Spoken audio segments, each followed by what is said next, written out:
Sir నమస్కారం sir. నమస్తే.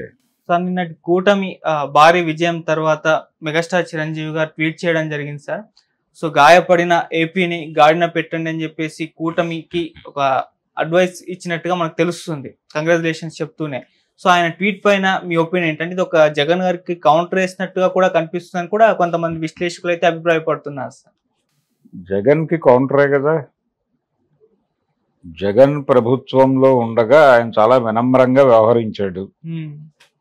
ఆ టైంలో కూడా తను ఎన్డీఏతోనే ఉన్నాడు. సోము వీర్రాజు గారు చిరంజీవి గారి సలహా సంప్రదింపులు లేకుండా అడుగు ముందుకు వేయలేదు ఆయన ఉన్నంతకాలం ఇన్ఛార్జిగా ఏపీ బీజేపీకి. పురంధేశ్వరి గారు చేతిలోకి పగ్గాలు వచ్చే నాటికి ఎన్నికలు ముంచుకొచ్చేసినాయి. ఆ తర్వాత ఆ ప్రయాణం అలా కొనసాగింది చంద్రబాబు గారి నాయకత్వంలో. అది పక్కన పెట్టేస్తే భారతీయ జనతా పార్టీతో చిరంజీవి గారి ప్రయాణం చాలా కాలంగా కొనసాగుతోంది. అందులో భాగంగానే ఆయన్ని ప్రత్యేకంగా మోడీ గారు 2 సార్లు కలిశాడు. ఒకటి అల్లూరి సీతారామరాజు విగ్రహావిష్కరణకు పిలిచి మాట్లాడాడు ఆయనతో. ఆ తర్వాత ఢిల్లీలో కలిశారు ఈ ఆస్కార్ హడావిడి టైంలో, RRR టైంలో ఒకసారి ఇద్దరు కలిసి కలవాలనుకున్నారు, అపాయింట్మెంట్ దొరకలేదు, అమిత్ షాని కలిసి వచ్చేసారు. ఇలా బీజేపీతో చాలా సన్నిహితంగానే ఉంటున్నాడు ఆయన. అందులో భాగంగానే మొన్న కిషన్ రెడ్డి గారి వీడియోలో కూడా ఆయన ఎన్డీఏ గెలవబోతోంది అని ముందే చెప్పాడు. తొందరపడి ముందే కూశాడు అని అన్నారు. కానీ ఆయన అంటే కిషన్ రెడ్డి గారు అడిగాడు ఈయన, మీరు ఆఫీస్కి వస్తానని వచ్చి కలుస్తానని అన్నారు, కలవలేదు అన్నాడు. అంటేను రేపు ఎన్నికలు అయిపోయిన తర్వాత ఎలాగో మీరు మీ ప్రభుత్వమే వస్తుంది కదా, మీరు అదే ఆఫీస్లో కూర్చుంటారు కదా, అప్పుడు వచ్చి కలుస్తానన్నాడు ఈయన. అంటే ఎన్డీఏ గెలుస్తుందని చెప్పకనే చెప్పాడు ముందే. సో ఆ మేరకు ఆయనకి అంటే కాంగ్రెస్ పార్టీలో మెంబర్షిప్ ఆయన వదులుకోవాలా, ఇంకా రిజైన్ చేయలే. చేయకుండా బీజేపీ గెలుపు, ఎన్డీఏ గెలుపు గురించి చాలా ఆశావహ దృక్పథంతో మాట్లాడాడు. నిజానికి అది సాకుగా పెట్టి ఆయన్ని బహిష్కరించి ఉండాల్సింది కాంగ్రెస్ పార్టీ. కానీ ఆ ప్రయత్నము చేయలేదు. అది కొప్పుల రాజు గారికి గుర్తుందో లేదో ఆయన కూడా వదిలేశాడు గాలికి. అది అలా జరిగిపోతుంది. ఈ ప్రయత్నంలో భాగంగానే ఇప్పుడు ఆయన తమ్ముడు మంత్రి కాబోతున్నాడు. పైగా 100% విజయం సాధించాడు. ఆ విజయం సాధించడం వెనకాల బీజేపీ హస్తం ఉంది. బీజేపీ మ్యానిపులేషన్ రాజకీయాలు ఉన్నాయి. ఇవన్నీ దృష్టిలో పెట్టుకొని అంటే గాడిన పెట్టండి ఈ రాష్ట్రాన్ని అనటం అంటే జగన్ పరిపాలన బాగాలేదని చెప్పడమే. బాగాలేదనే నెరేటివ్ మీదే కదా వీళ్ళు కలిసి పోరాడదాం, అలాగే ప్రభుత్వ వ్యతిరేక ఓటుని చీలనివ్వద్దు, ఈ నినాదాలని పవన్ కళ్యాణ్ ఇచ్చిన కారణం అదే కదా, స్ట్రేట్ బాగాలేదనే కదా. ఎందుకు బాగాలేదు, ఏం బాగాలేదు అనే విషయంలో ఎవరికి క్లారిటీ లేదు. తను చేయగలిగినవి తను చేశాడు. అంటే రోడ్లు వేయటమే అభివృద్ధి అంటే అది వేరే గొడవ. రోడ్లు ఒకటే కాదు కదా, ఆయన స్కూళ్ళు బాగు చేశాడు, ఇంగ్లీష్ మీడియం చదువులు చెప్పించే ప్రయత్నం చేశాడు, పోర్టుల నిర్మాణాలకి కలిసి వచ్చాడు, వాళ్ళతో కేంద్ర ప్రభుత్వంతో సహకారం తీసుకుని అక్కడ ఉపాధి అవకాశాలు చూపించాడు. ఇవన్నీ జరిగినాయి కదా. ఇప్పుడు ఉద్దానం లాంటి ప్రాంతంలో ఆయన చాలా ప్రాంతాల్లో మెడికల్ కాలేజీలు తీసుకొచ్చాడు. 17 పైగా ప్రైవేట్ రంగంలో మెడికల్ కాలేజెస్ వచ్చినాయి. ఇదంతా అభివృద్ధే కదా. దీన్ని అసలు చెప్పుకునే ప్రయత్నం వాళ్ళు చేయలేదు, వీళ్ళు పట్టించుకోలేదు. ఒక విచిత్రమైన ధోరణిలో జరిగింది మొన్న ప్రచారం మొత్తం కూడా. ఆయన నెరేటివ్లో ఆయన వెళ్ళిపోయాడు జగన్మోహన్ రెడ్డి.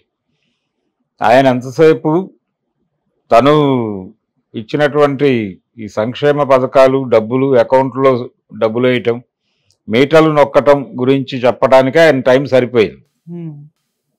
అయితే ఒకటి వాస్తవం, జగన్మోహన్ రెడ్డి చేసిన ఒక మిస్టేక్ ఏంటంటే ఆయన ఎవరికి యాక్సెస్ ఇవ్వాల, ఎవరిని కలిసే ప్రయత్నం చేయలేదు మొదటి నుంచి. అంటే ఆయన ముఖ్యమంత్రి అయిన మరుక్షణం తనకంటూ ఒక సర్కిల్ గీసేసుకుని దానిలో సెటిల్ అయిపోయాడు. అది కొంత బ్యాడ్ చేసింది ఆయన. కార్యకర్తలకి దూరం అయిపోయాడు, క్షేత్రానికి దూరం అయిపోయాడు. ఆయన ఎన్నికలకి ముందు ఓ సంవత్సరం ముందు నుంచి బయటకు రావటం మొదలుపెట్టాడు. అప్పటి వరకు ఆయన్ని కలవటం అనేది చాలా కష్టతరమైన వ్యవహారంగా మారిపోయింది. గుంటూరు జిల్లా వైఎస్ఆర్సీపీ అధ్యక్షుడు నాకు ఒకసారి ముఖ్యమంత్రిని చూపించండి అని బహిరంగ వేదిక మీద బతిమాలుకోవాల్సిన పరిస్థితి కల్పించాడు ఆయన. దాని ప్రభావం కొంత ఉంది. అంటే రాజశేఖర రెడ్డి కూడా రోజు ప్రజలతో కలిసేవాడు. దర్బార్ అని జరిగేది సీఎం క్యాంప్ ఆఫీసులో. పొద్దున్నే 11 వరకు జనాన్ని కలిసేవాడు ఆయన. జనాన్ని కలవకుండా, నాయకుల్ని కలవకుండా, ఎవరిని కలవకుండా బైపాస్ చేసి వీళ్ళందరినీ బైపాస్ చేస్తూ కదా వాలంటీర్ వ్యవస్థ పెట్టింది. ఆ తాలూకా సఫరింగ్ ఉంటుందిగా వీళ్ళందరికీ, కార్యకర్తలకి, అలాగే గెలిచిన ఎమ్మెల్యేలకి. వాళ్ళు కూడా వాలంటీర్లని అడగాల్సిన పరిస్థితి కల్పించాడు ఒక దశలో. ఇది కొంత బ్యాడ్ చేసింది. ఎంత చేసినప్పటికీ నిన్నటి రిజల్ట్ 11 స్థానాలకు పడిపోయేంత డ్యామేజ్ అయితే కాదు అది. కనీసం ఒక 40-50 అయినా వస్తే గౌరవప్రదంగా ఉండేది. కనీసం 23 వచ్చిన తెలుగుదేశం పార్టీ గతంలో వచ్చిన 23 నెంబర్ కూడా రాలేదు. ఆ లెవెల్కి పడిపోతుందని ఎవరు ఊహించలేదు. నిజానికి ఏ సర్వేలు చెప్పలేదు, ఏ ఎగ్జిట్ పోల్స్ చెప్పలేదు. కానీ జరిగింది నష్టం. సో జగన్మోహన్ రెడ్డి ఆ విధంగా ఆయన ఎవరితోనూ కలవకపోవటం, ఎన్డీఏతోనూ లేకపోతే ఇండియా కూటమితోనూ కూడా ఉండకుండా ఒక న్యూట్రల్ స్టాండ్ ఒకటి తీసుకున్నాడు ఆయన. ఆ న్యూట్రల్ స్టాండ్ వలన కూడా దెబ్బతిన్నాడు. ఈ విషయాలన్నీ చాలా స్పష్టంగా మెగాస్టార్ చిరంజీవి గారికి తెలుసు. అందుకని ఆయన కొంచెం జగన్ పరిపాలనని కొంచెం విమర్శించే ప్రయత్నం చేశాడు. ఇదే నోటితో ఆయన గతంలో జగన్మోహన్ రెడ్డి గారి పరిపాలన బాగానే ఉంది అని మాట్లాడిన సందర్భాలు ఉన్నాయి విజయవాడలో. నిజానికి చిరంజీవి గారికి మొదట పిలుపు వచ్చింది జగన్ నుంచే. అంటే సినిమా ఇండస్ట్రీలో ఆయన నేరుగా చిరంజీవికి పిలుపు ఇచ్చి ఆయన పిలిపించుకుని మాట్లాడాడు. ఆ రోజున రాజ్యసభ లాంటి ఆఫర్ కూడా ఇచ్చే ప్రయత్నం చేశారు చిరంజీవికి. ఆయన సున్నితంగా తిరస్కరించాడు. ఆ తర్వాత ఇండస్ట్రీ ఇష్యూ పట్టుకుని రాజమౌళిని, మహేష్ బాబు, ప్రభాస్లను తీసుకుని వెళ్ళాడు. అప్పుడు కొంత వినమ్రంగా ఉన్నాడు ఆయన. వినమ్రంగా ఉండటం అనేది కూడా కొంత బయట చర్చనీయాంశమైంది. విమర్శలు, ఈవెన్ పవన్ కళ్యాణ్ కూడా విమర్శించాడు దాని మీద. జగన్ ముందు అంత సాగిలపడాల్సిన అవసరం లేదు అని మాట్లాడాడు పవన్ కళ్యాణ్. ఇవన్నీ చూస్తూ వస్తున్నాడు ఆయన. ప్రస్తుతం తను ఎవరితో అయితే ట్రావెల్ అవుతున్నాడో ఆ పార్టీ నాయకత్వంలో, అంటే ఆ భారతీయ జనతా పార్టీ నాయకత్వంలో ఏపీలో ప్రభుత్వం ఏర్పడబోతోంది. అందులో చంద్రబాబు, పవన్ కళ్యాణ్ భాగస్వాములు. ఇక్కడ చంద్రబాబు కీలకమే అయినప్పటికీ ఆయన దాన్ని కాషాయ ప్రభుత్వంగానే చూడదలుచుకున్నాడు చిరంజీవి. అందుకని ఆ తరహా పిలుపునిచ్చాడు. బాబు, మీకు కేంద్రం మద్దతు ఉంది, కేంద్రంలో కూడా మన కాషాయమే ఏర్పడబోతోంది. కాబట్టి ఎంజి రామచంద్రన్ ప్రస్తావన తరచూ చేస్తున్నారు ఈ మధ్య. పవన్ కళ్యాణ్ ఈ బ్యాచ్ ఎందుకు చేస్తున్నారు అంటే ఎన్టీఆర్కి ఎంజీఆర్కి ఒక తేడా ఉంది. ఎన్టీఆర్ కేంద్రంతో రోజు గొడవపడేవాడు. ఎంజీఆర్ కొంచెం కేంద్రానికి అనుకూలంగా ఉండి పనులు నడిపించుకునేవాడు. సో ఎంజీఆర్ని ఆదర్శంగా తీసుకోమనే మాట బయట వస్తోంది చర్చలోకి. అదే నిన్న చిరంజీవి గారు కూడా చెప్పాడు. కొంచెం కేంద్రంతో సానుకూలంగా ఉంటూ పనులు జరిపించండి, కాస్త అభివృద్ధి అంటే వీళ్ళ నేరేషన్లో అభివృద్ధి అనేది చేయమని ఒక ఆశావహ దృక్పథంతో మాట్లాడి తమ్ముడిని ఆశీర్వదించి అతనికి ఒక ప్రామినెంట్ పదవి, అలాగే అతని పార్టీకి ఒక ప్రామినెన్సు దక్కితే చాలు అన్న మూడ్లో వ్యవహరించాడు ఆయన. ఆయనకి ఎలాగూ ఆయన పనులు జరుగుతాయి.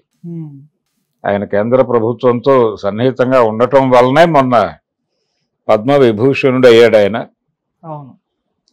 ఇదే ఊపు కొనసాగించి ఇంకో 2 ఎన్నికల్లో సహకరించి ఆయన భారతరత్న కూడా తీసుకోగలడు నిర్మోహమాటంగా. సో చిరంజీవి విజయం కూడా ఇది. ఆయన చాలా క్లియర్గా ఎన్డీఏ గవర్నమెంట్ వస్తుందని చెప్పాడు. చాలా స్పష్టంగా బీజేపీ అభ్యర్థులకు వీడియోలు చేసి ప్రచారం చేశాడు. తమ్ముడు కాబట్టి జనసేనకు కూడా చేశాడు. జనసేనలో మిగిలిన వాళ్ళకి చేయలే, పవన్ కళ్యాణ్కి మాత్రమే చేశాడు. అందులో ఆయన చాలా టార్గెట్ ఓరియంటెడ్గా చంద్రబాబు గురించి పొగుడుతూ ఒక మాట లేదు, జగన్మోహన్ రెడ్డిని తిడుతూ ఒక మాట లేదు. కేవలం పవన్ కళ్యాణ్ గురించి మాత్రమే, అది కూడా రాజకీయాలకు అతీతంగా మాట్లాడాడు చాలా ప్రాక్టికల్గా. ఒకవేళ ఏ ఈక్వేషన్ బెడిసి జగన్ వచ్చేసినా ఈ వీడియో అంటే గతంలో ఒక అనుభవం ఉంది ఆయనకి. ఆయన సినిమా వాల్తేరు వీరయ్య 200 రోజులు ఆడిన సందర్భంగా ఆయన మాట్లాడుతూ, మా సినిమా వాళ్ళ మీద పిచ్చికి మీద బ్రహ్మాస్త్రం వేసినట్టు మా మీద పడతారు ఎందుకంటే, మీరు అక్కడ ఏదైనా డెవలప్మెంట్ చేయండి అన్న దూరంలో మాట్లాడాడు జగన్ ఉద్దేశించి. అది కొంచెం బూమరాంగ్ అయింది. చిరంజీవి మీద అటాక్ జరిగింది, ట్రాల్కి గురయ్యాడు ఆయన. అది ఆయన బుర్రలో ఉంది. అందుకని చాలా ప్రాక్టికల్గా జగన్ ఒక మాట అనలేదు, చంద్రబాబును పొగడలేదు, పవన్ కళ్యాణ్ని గెలిపించమని మాత్రమే చాలా పద్ధతిగా మాట్లాడాడు. సో ఆ జ్ఞానం ఉంది అతనికి. అందుకని ఆయన కూటమికి వెన్నుదన్నుగా నిలబడతాడు. ఢిల్లీతో కావాలంటే సయోధ్య నెరుపుతాడు, ఏ పనైనా చేసి పెడతాడు. పవన్ కళ్యాణ్ని రాజకీయంగా నిలబెట్టి గెలిపించి ముందుకు నడిపించడం అనేది ఇప్పుడు ఆయన ప్రోగ్రాంలో ప్రధానమైనటువంటి అంశం. Okay, thank you so much sir. Thank you.